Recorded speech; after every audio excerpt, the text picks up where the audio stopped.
Hi guys! Welcome back to my channel. It's your girl, Donya Kusinera. Today, isi-share ko naman sa inyo ang paggawa ng carrot cake with chocolate ganache frosting. Ang cake na to ay simple and yet so healthy dahil gumamit tayo ng carrots. To know about the recipes and procedures, just keep on watching. So, mag-start na tayo by creaming 1/4 cup or 4 tablespoons of butter.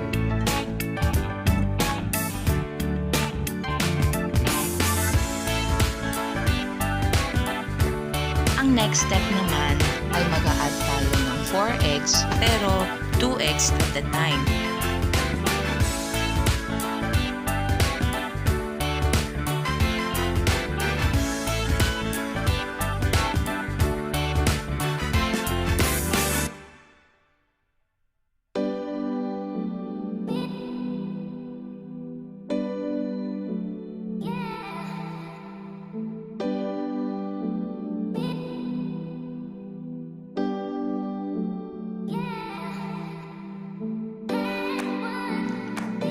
Pag well mix na ang ating egg and butter, pwede na nating i-add ang 1 can or 300 ml of condensed milk.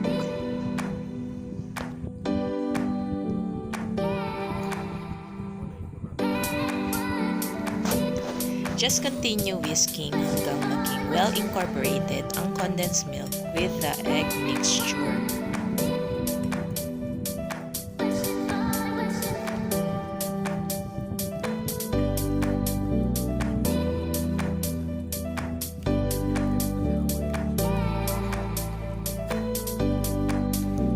For the dry ingredients, magsisift lang tayo ng 1 1/4 cup of flour plus 1 tablespoon of baking powder.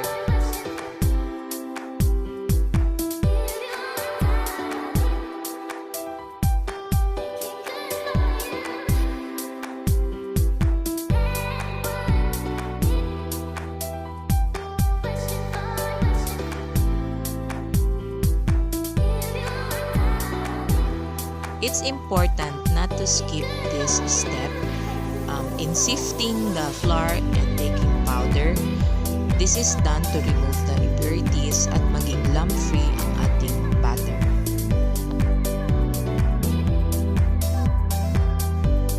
Ang next step naman ay add natin ang flour mixture to the wet ingredients. Pero ang paglagay po ng flour ay in 3 additions or gradually para maiwasan na ma-overmix ang ating batter.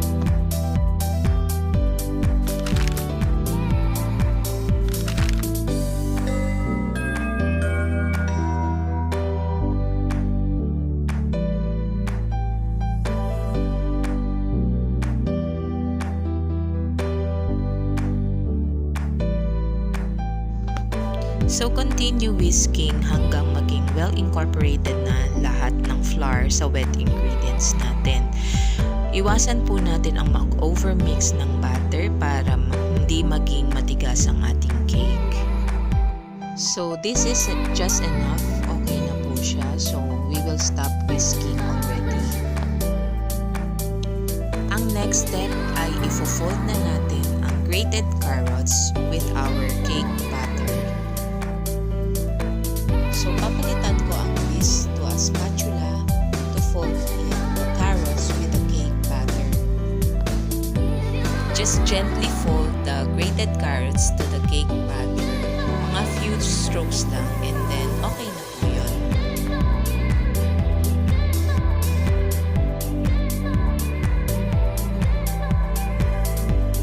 Since this is a no-bake cake, ang gagamitin po natin ay cooking pot.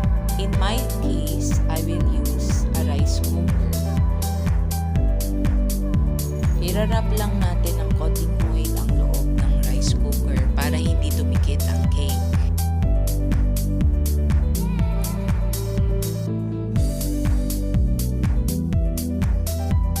Ang next step naman ay gagamit tayo ng parchment paper or wax paper para ilagay or iline sa bottom ng cooking pot.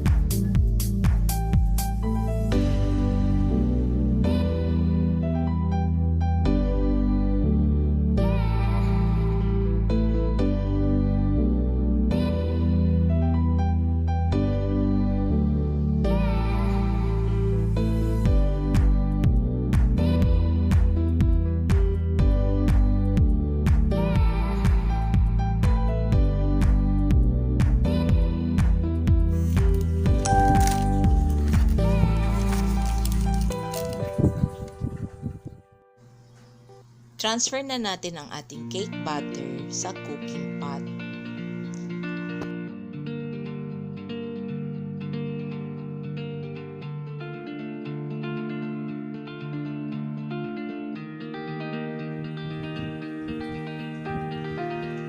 So we will cook this carrot cake over low fire for 45 to 60 minutes. For the chocolate ganache, mag-heat lang tayo ng 1 pack of cream just before it simmers. We will also be needing 1/2 cup of dark chocolate or any local chocolate like Goya ay pwede na din. So i-pour lang natin ang cream sa chocolate. Pero hindi po natin siya i-mix.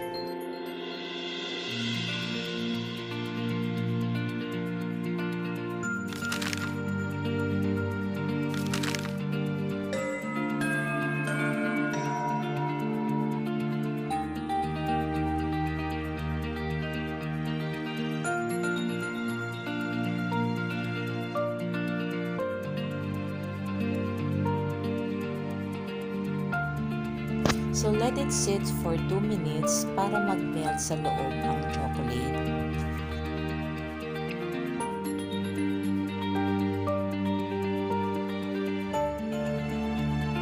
So after 2 minutes, pwede na natin i-whisk ang cream and chocolate to make the ganache.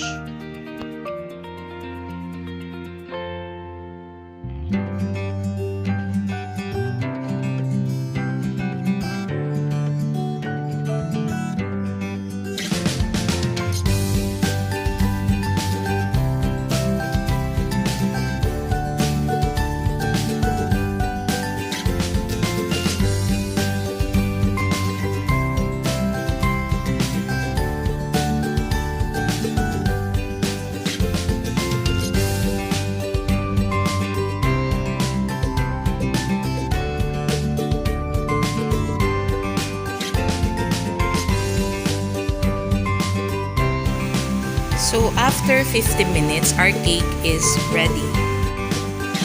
After the cake has cooled down, pwede na tayo mag-run ng knife sa gilid to loosen. Your cake doesn't need to be perfect, pero okay na rin yun kasi gawa nyo naman yan, di ba? Now, i-pour lang natin ang ating chocolate ganache on top of the carrot cake.